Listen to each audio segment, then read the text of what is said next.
Hello, and welcome to PremiumBytes, where we shine a light on the unsung world of insurance technology leaders. I am Sudhar Krishnamachary, one of your co-hosts, and with Samir Ahmed, our other co-host, we're here to have meaningful conversations about the evolving technology landscape inside the insurance industry. Let's acknowledge it. Being an insurance firm CIO or Chief Information Officer is one of the toughest leadership roles in today's world. You've got a risk-averse mindset baked into the very fabric of the industry, a legacy estate that must complement the modern tech, and a talent crisis from both the retiring side and next-gen recruiting side. And then you got the slower pace of innovation. We see it because we're right there in the trenches with you as consultants day in and day out. Our mission is to deep dive, have conversations that carry substance, offer practical insights, and help you validate and navigate the relevant challenges of being an effective CIO in the insurance sector. So thank you for joining us on this adventure. Let's jump right into our next conversation. Welcome, guys. I hope everyone is doing well. As we discussed last time, I think some of you who have been catching up with our podcast, I think some of you might know that we talked about IT and analytics and the organizational constructs behind that. Kind of touched on some components of AI there. But before that, we got some great feedback from one of our own colleagues who attended a Gartner conference about how that topic was relevant and probably will resonate with a lot of folks given the priorities. But Samir, welcome back. I know you and I are also going on the conference circuit, but I'll let you chime in. And I know you're on the east side. I'm going west side. I'll let you say a word or two about that.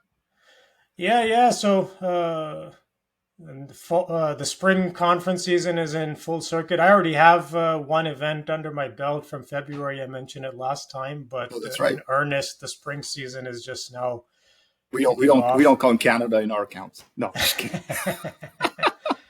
Yeah. So that'll continue and go on into June, pretty much. But hey, speaking of analytics, so today we've got a guest with us, right? That is right. It's I'm really excited. This is the first time in this format. We're bringing a guest, and we're super excited. This is something that you and I have been talking about. So yeah, I'll let you introduce the special, highly talented, very special person for our first guest honor. Yeah. So our guest today, he's the director of AI and ML at X2. He, with over 25 years of experience in applying state-of-the-art research to complex and critical problems in a variety of domains. For the past 15 years, he's been leveraging AI and deep learning methods. Recently, he's been applying these techniques to problems that are facing insurers. He's created and developed award-winning AI solutions to revolutionize engagement, equity, and impact in a variety of settings. He also holds several patents in the fields of anomaly detection and classification. So let's please welcome Mitch Quinn. Hey. Hey, Mitch. Awesome. Hey, Mitch. Hey guys. Thanks for the introduction, Samir and Sudhar. It's good to join you here. So excited to be part of the podcast. So yeah, great to have you. That's right. Great to have you. And Mitch, for the first time, I'm hearing words like patents and stuff like that in your profile. Although we've been working together, I didn't realize you have patents in your name. Wow, impressed. And 15 years, 25 years, something along those lines, working on AI. And I'm just going to ask a very naive question. I thought the whole AI was just fell from the heaven only 16 months ago. So tell us a little bit about your journey. Yeah, so the 25 years in applied research really starts with the work that I did in image compression and video compression technology using wavelet-based wavelet theory, signal processing, and so forth. But specifically transitioning to AI, AI has been around for a really long time. There have been several AI winners where it fell in and out of favor. In regards to the 15 years ago, we was part of a startup, and we built solutions for info security where we were detecting anomalies in the behavior of computers across an entire enterprise network. And that involved building a model that described and understood how the different configurations in a whole corporate network setting behaved and changed over time, and to identify anomalies, things that weren't normal in regards to the rest of the population, and then to classify those anomalies in terms of how threatening they were, right? And so that was a very early form of what we would call unsupervised learning, where you're characterizing the behavior of a large thing to try to discover patterns or unusual things. And that involved a large amount of data. So that was an ad hoc version of unsupervised learning algorithms. So you really have been working. So you're one of those experts who really have been working for as long as computer-based AI modeling has been around. Huh? Yeah. And well, I mean, so it was, sort of by happenstance. It was as far as the need to solve the problem that we were trying to build in the startup that we were working in. The other side of it is that it eventually evolved as the techniques and the became more well developed, and became, the frameworks to develop them became more advanced. We then got into using what we would now consider to be formal, like deep learning, to identify, threatening or things that we should block execution of in the network, and then transitioning into more traditional techniques that are now part of the language models that we see in practice today. So yes, it's been a long way, and it's certainly a interesting time to see come about as having been done this for quite some time. Yeah, Mitch. So that's fascinating that you've been working with deep learning for this long of a time. Our audience obviously is tech folks in insurance, so most folks will be familiar with what you're describing. But perhaps just for anybody that's been under a rock for a little bit, maybe you can clarify, how all of these things they fit together.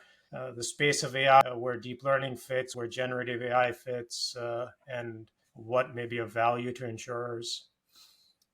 Sure. Yeah. So there are the two main. So there are three main disciplines in traditional AI or machine learning. There's reinforcement learning, there's unsupervised learning, and there's supervised learning. Reinforcement learning is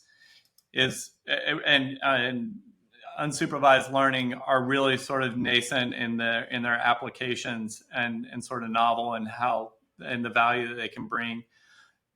The core value right now that is making big impacts to what companies can do with AI lies in an area called supervised learning, where you know what the answer is, and you can look at a large amount of data, and you've labeled them, and you're training a computer to determine the patterns in the input data to classify them in certain ways, right? So you either are predicting, is what is in this image, or things where you can start with known examples.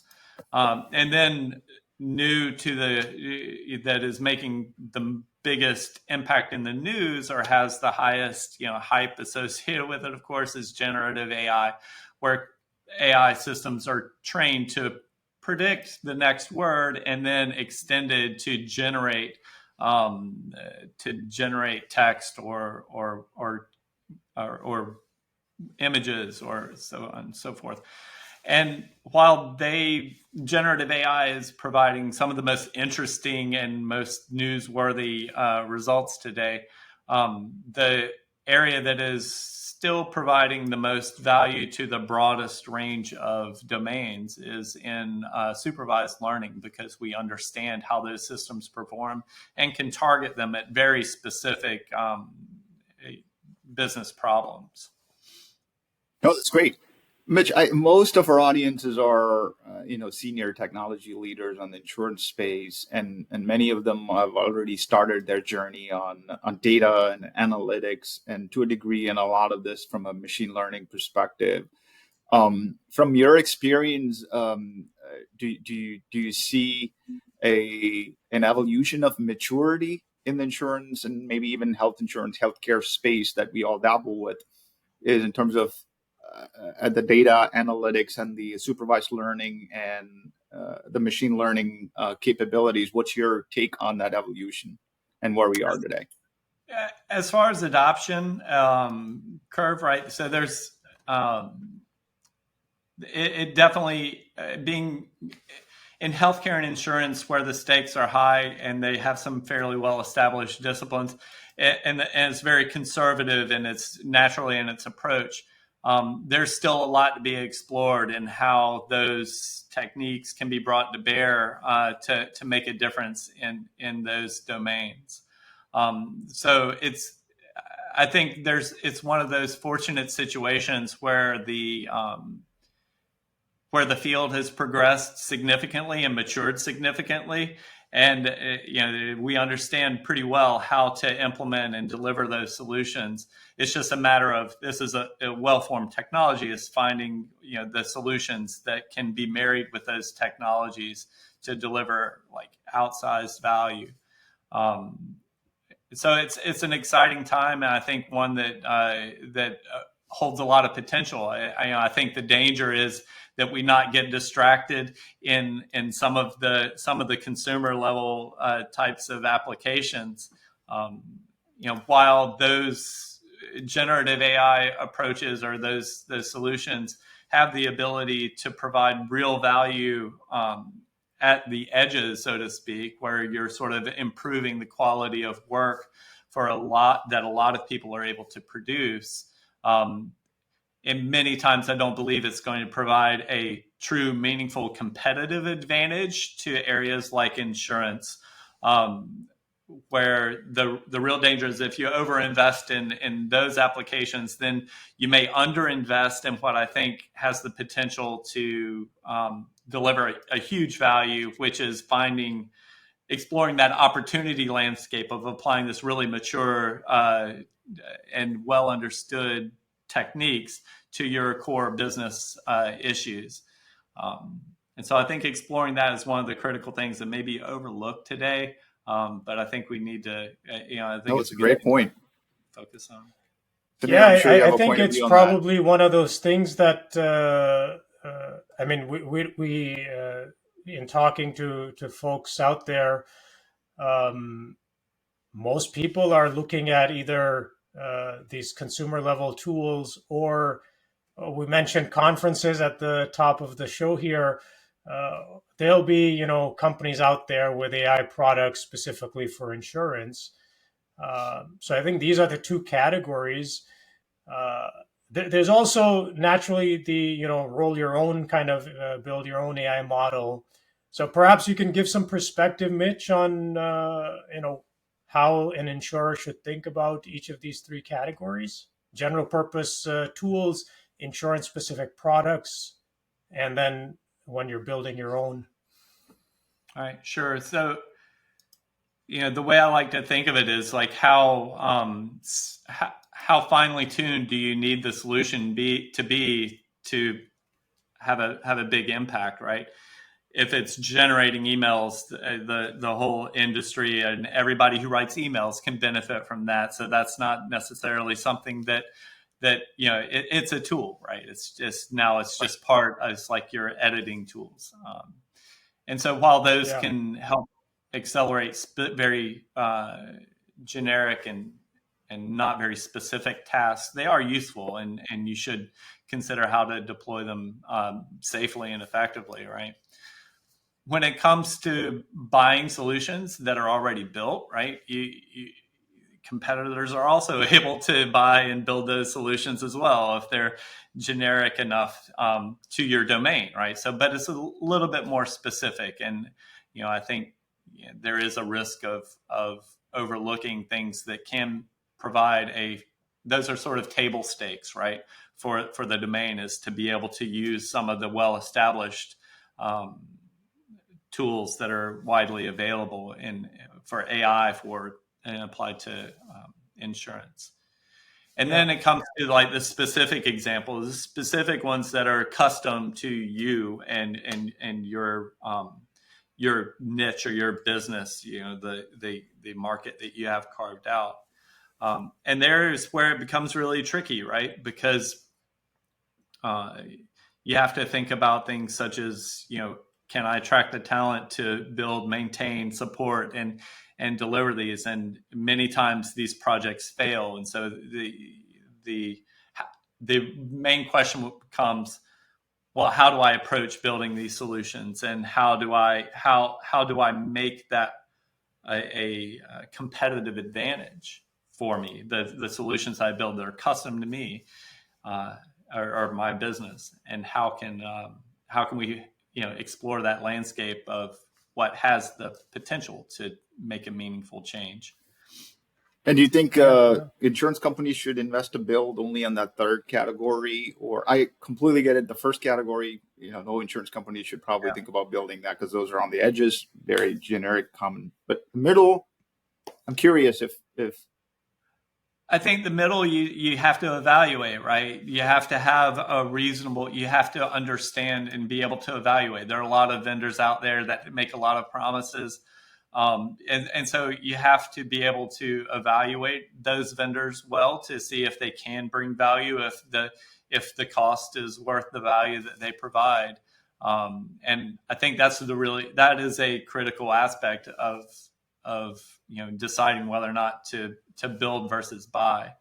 And the question is, can it be customized, or does it provide you with a unique competitive advantage?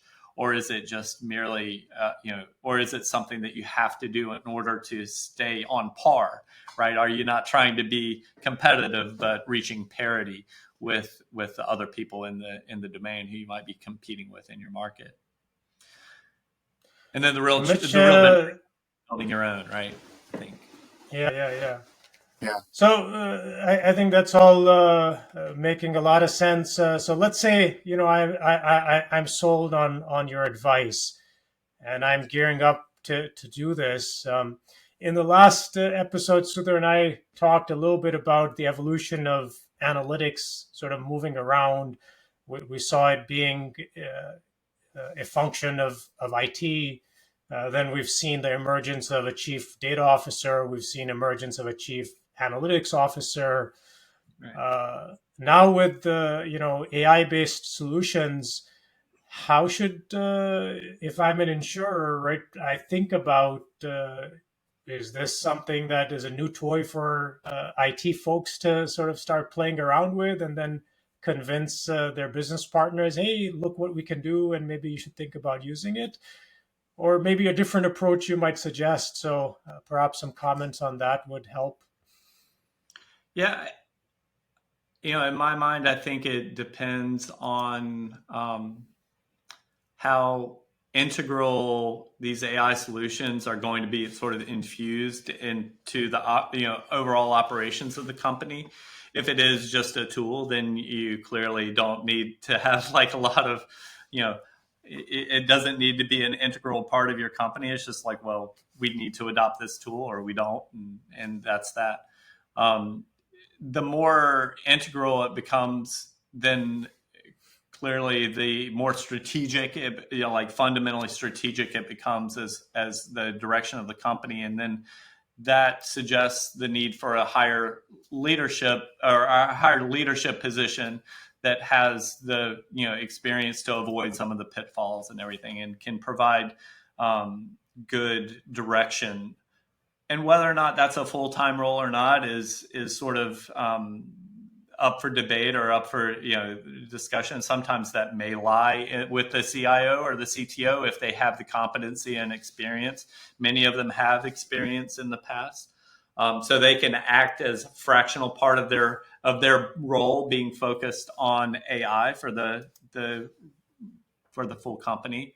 But in other cases where you're trying to introduce AI, it may make sense to have something like a fractional chief AI officer, which is something that we're seeing a lot more going forward, where they, in some capacity, advise the CEO and the rest of the executive leadership on how to solve their business, who understand the problems, because you're always starting with the problems first. And then you're seeing where AI might provide an outsized advantage or a competitive advantage in the solution to those problems.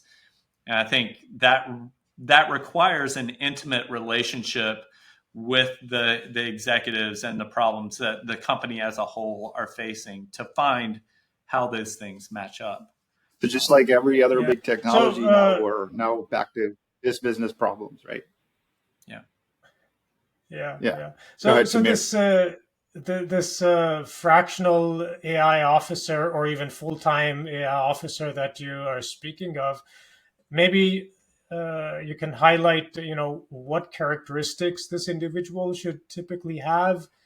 And, when is it something that an insurer can say, hey, John over there, repurpose what you've been doing. Now this is your new responsibility, versus, no, we actually don't have this within our four walls, so we need to get it from the outside. So how should somebody think about this?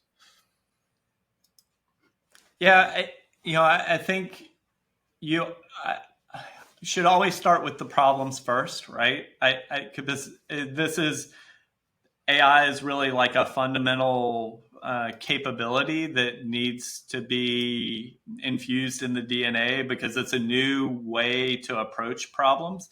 It's not the right solution for every problem. It's not the right solution for everything. And so I think it helps to have that education at that level, or to know, in general, what strategically makes sense to approach, or, like we may get some lift in this area versus that one with AI. I would expect them to have some experience in delivering AI solutions and understanding the complexity, or in integrating them, because they are kind of a different beast in a lot of ways. It's kind of this moving. It's an evolving discipline. It's not the COBOL code that lives on a server in a closet and runs quietly and effectively for 50 years until somebody forgets and unplugs it from the outlet. These are like living. It's like a living manifestation of what's going on. And so, like, it does require some expertise in knowing how to keep them performing well, and to also maintain and deliver those solutions effectively. So I have a kind of a provocative question. So we've seen a lot of chief data officers, chief analytics officers. Do you think it's just a natural progression for those guys to be like, oh, you're now a chief AI officer? Or? Yeah, I guess that's a good question. I think delivering ML or AI solutions is sort of a prerequisite for that role. It's very different than delivering an analytic product like dashboards or things, because it requires a significant increment of like operational support. I mean, if you think about how hard software is to write, software is really hard to write and maintain. AI is another, building AI solutions is another one on top of that, where you're managing the data to write the patterns, to build the software. So it's sort of like you're one step removed, and the complexity is significantly higher, and there's some unique concerns there. So I think it does require that expertise, or at least familiarity with delivering these specific AI solutions. Yeah. Sounds good, Mitch. Well, look, I know we're on limited time, so appreciate you joining. Maybe we're quick sort of running back what you're sharing, right? So don't follow the hype. Yes, take advantage of things like Copilot and ChatGPT, but this is just going to raise the floor for everybody. Don't expect any kind of competitive advantage out of this. Point solutions in the market, everybody has access to them. So let's say it's a Verisk's fraud detection for a claim submission. Just don't get left behind. But again, don't expect anything significant in terms of competitive edge. So that competitive edge is going to come from building AI models and solutions within the company based on unique specific problems. And to do that, you have to build the capability and the team. And that, you mentioned, is a little bit of a, depends on the context and situation. You may be able to start with what you have. You may be able to start fractionally with somebody from the outside. But over time, you see this growing and clarifying how it goes. So is that about right? Yeah, I think you summed it up amazingly well, Samir. I appreciate the opportunity to share with you guys my perspectives. I appreciate it. Yeah. Thanks.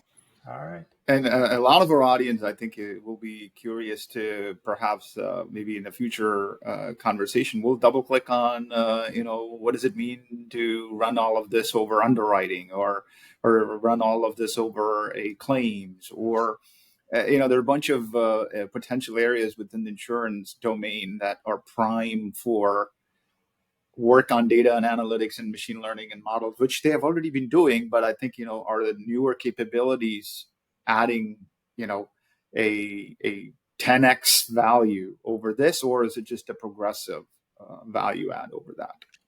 Right. Yeah. Right? Like as a final thought to leave you with is this not exploring the opportunity space within your environment effectively enough of finding how AI can provide this outsized advantage. That really is the risk, that you're not exploring that opportunity space effectively enough, and that perhaps your competitors are. And if they are doing this more effectively than you, then there will come a time when they have found a singularity moment where they will have this outsized competitive advantage, and you might not be able to react to it in time. Yeah. Sounds good, Mitch. So look, if any of you out there are in the life insurance space, or maybe in workers' comp or something like that, where you're dealing with medical records, I think Mitch has been doing a lot of great work on how to leverage deep learning for that specific problem space. Or if any of you are in commercial auto and you're scratching your heads on why your books are upside down last 2 years, we have some interesting things that we can talk about as well. So, Mitch, if you don't mind, I'll put your contact info in our show notes, and maybe folks can reach out to you and perhaps have a conversation as well. Great. Sure. Thanks, Samir and Sudhar, for having me. Well, looking forward to it. I'm sure this will always be an evergreen topic. So expect to have you back again shortly. Great. Appreciate it. Thank you. All right. So I think that's a wrap. Thank you all for joining and listening in, and don't forget to like, comment, subscribe, and we'll see you in the next one. While Samir is off to the East Coast, I'm off to the West Coast, but by the time you all listen to this, we'll probably would have already spoken a little bit about that on our LinkedIn channels. So looking forward to catching up again. And that's a wrap for today's conversation on PremiumBytes, where we shine a light on the unsung world of insurance technology leaders. Thank you for joining us on this adventure and being part of our community. Don't forget to like, comment, subscribe, share, and follow us. Until next time, take care.